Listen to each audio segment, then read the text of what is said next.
Hello everyone, welcome back to Weld Racing Garage. A few weeks ago, I ordered a new set of slicks for my Camaro. My dad and I tried to get them mounted at 3 different tire shops. I didn't feel like trying to manually do them myself. I've always had a hard time popping the beads on slicks because the sidewalls are real flimsy and they don't offer any support to pop it. Anyway, so went to 3 different tire shops. No one seemed to be able to do it. The first shop wouldn't give me a time on when they could get it done or a day. The second shop told me that they could have it done by Monday. And the third shop told me Tuesday.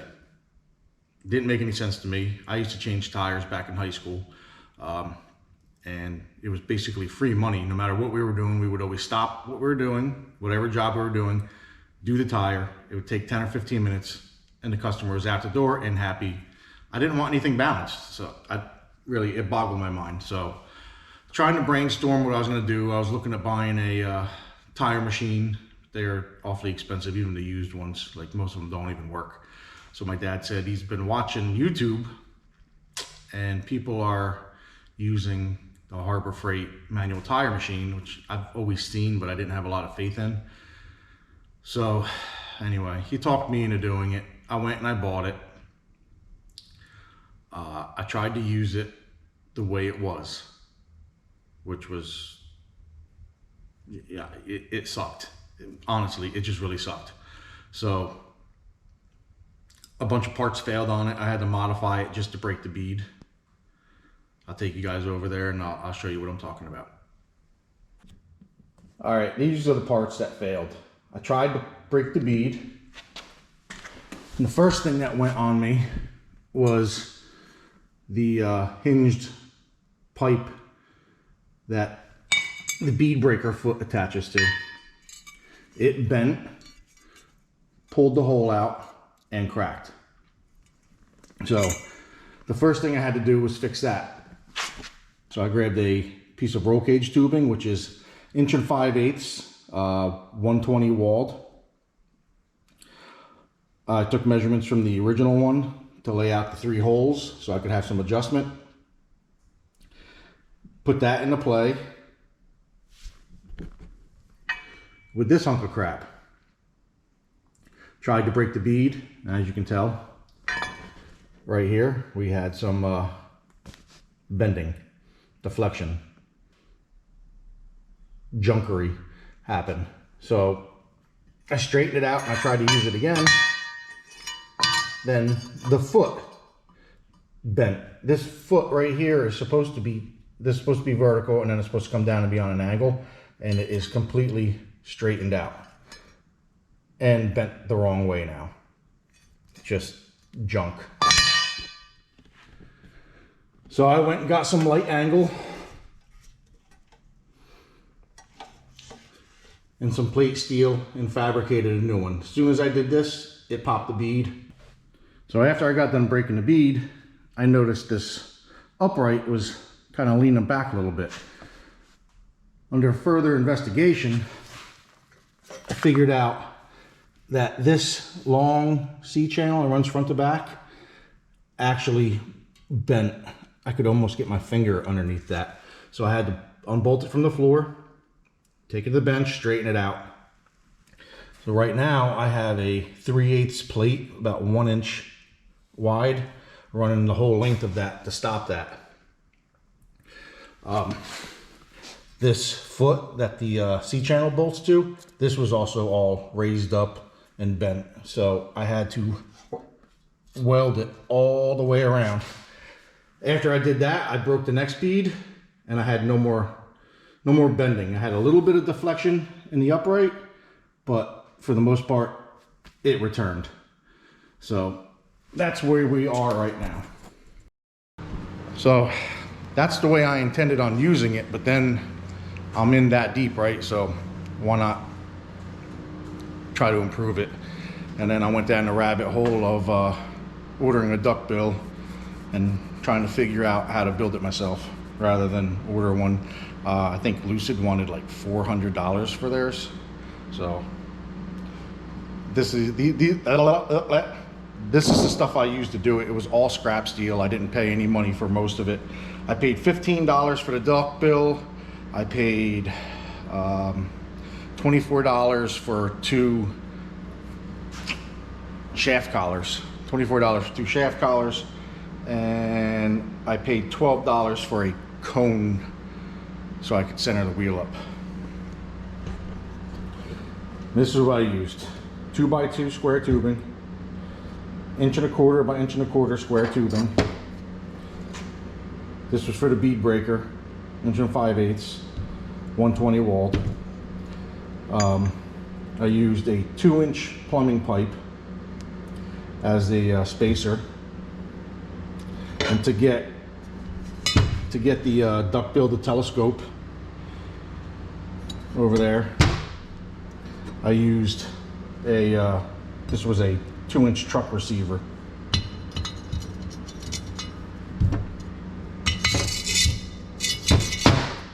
Designed to ride on 2-inch. So I only bought that. I bought that and that. That was $24, and the cone. So let's go try to break a bead, get a tire changed. So I had ordered a cone to center up the wheel, and I quickly realized after I did it, after I got it in the mail, Weld Racing Wheels centers, the hole is bigger than a cone. It'll literally pass right through. So trying to keep this project on a budget, trying to keep it as free as possible, I had a set of bare wheel spacers, figured out that the center of that is exactly what I needed to be for this. So I bolted 2 of them up, one on the outside, one on the inside, and I used the original lug nuts I had and opened up the holes on this to pass through. I just run 2 studs, tighten it all the way down. All right, so it's time to break the bead. You got to get everything set up here. I like to do the hard side first, which is the ugly side, because it has further, it has to go down the barrel to get the bead off. It just always seems like it's the one that fights me. Anyway, I already had the Schrader valve out, so there's no air in it. Make sure you lube up the bead.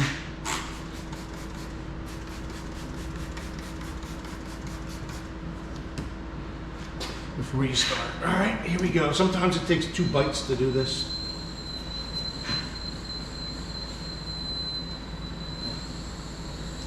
Come on. Looks like we might get 1 shot. Come on.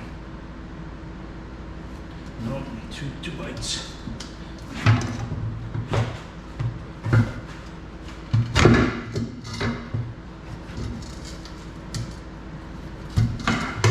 Got that side off.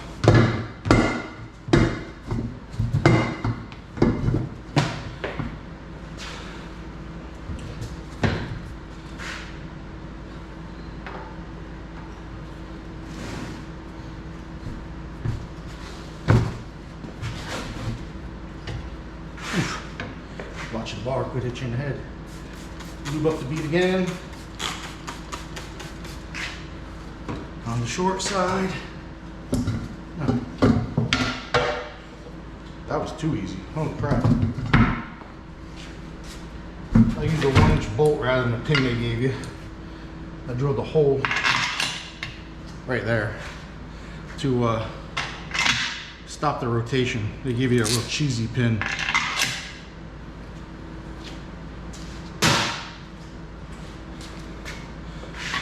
Throw the cone down. Centered up. Throw your spacer down.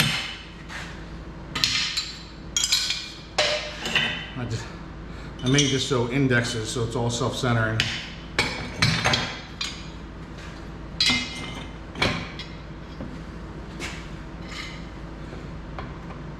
Taking that center down pretty good.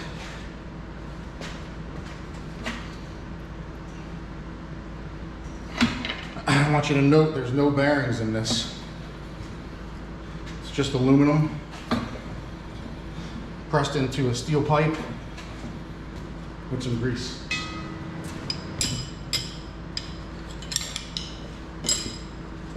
Get your duck head attachment, duck bill attachment. Slide the tire down, get it where you need it.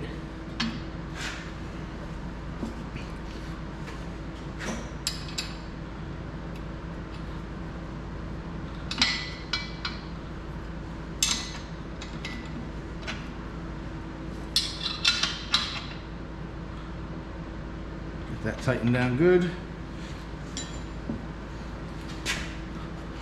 Again, lube everything up.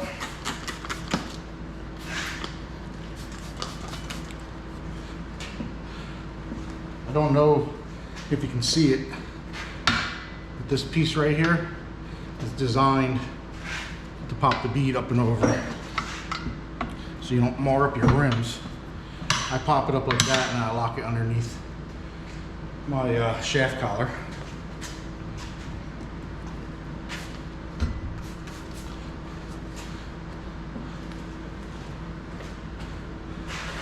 Get it going.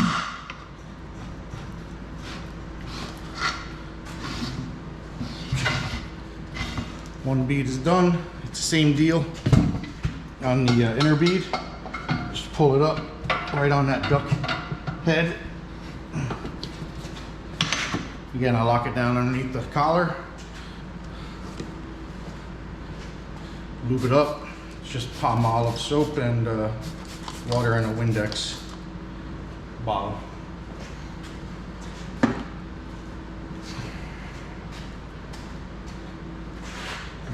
Get her to go.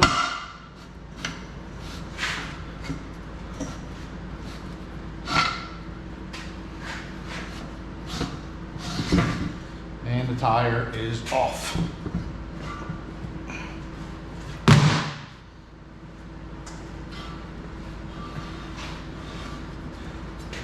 Not very difficult. And I built this very, very cheaply. A bunch of scrap steel. So now we're gonna put the tire back on. I'm gonna get the bead lubricated. Sometimes this will pop on just by pushing it on, and sometimes it won't. But if it won't, no big deal. You just go, it's on. Same thing here. Hold down right here, get it going. Tires on. And no bearings. I don't know if you can tell, but I'm pretty proud of that. Get your duck bill out of the way. Sorry about the air conditioner running in the background, but New Jersey's been pretty brutal with the humidity and the heat, so if I have it, I'm using it. Sorry if it bothers some of you. Anyway, pull your tire back up. And with any luck, we don't have to do anything crazy except the bead. Oh, there we go.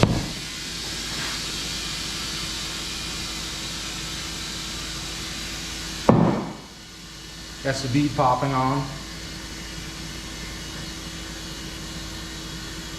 Get the Schrader valve in there.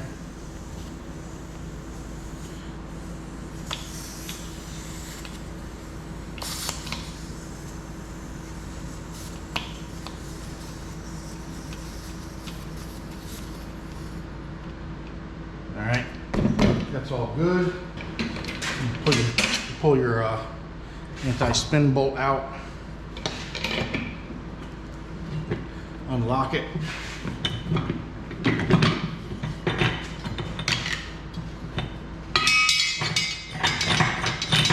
Alright, so that's what I got for you guys today. Not a very hard project. Relatively easy. Like I told you guys, the material was cheap because it was free, most of it. I already think I gave you guys a price list of what I had ordered through eBay.